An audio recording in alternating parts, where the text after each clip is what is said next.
Sonido inicial silábico con consonante M. Como podemos ver, tenemos la consonante M en sus 4 formatos.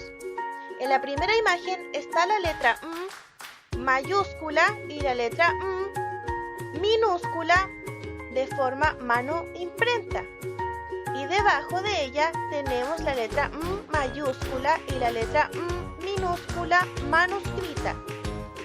En la segunda imagen podemos ver cómo se escribe cada uno de los formatos con las vocales, formando la sílaba ma, me, mi, mo y mu.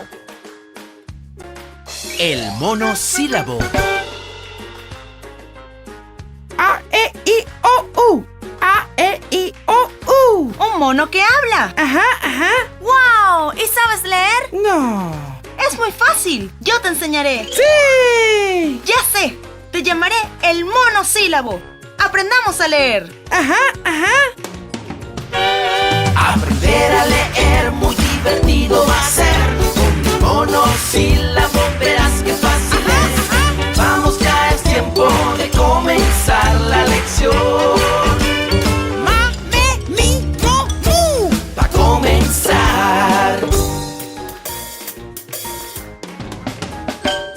¿Estás listo para aprender una nueva sílaba? Ajá.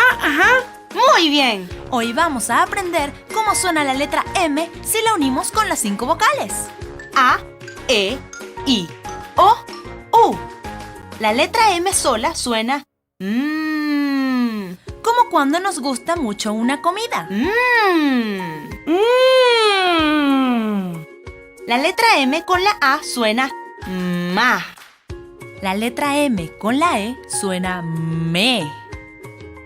La letra M con la I suena mi. La letra M con la O suena mo. La letra M con la U suena mu. Ma como la palabra mano. Me como la palabra mesa. Mi como la palabra micrófono. Mo como la palabra mono. Mu como la palabra muñeca. Ma, me, mi, mo, mu. ¿Puedes repetirlas? Ajá. Ma, me, mi, mo, mu. ¡Excelente!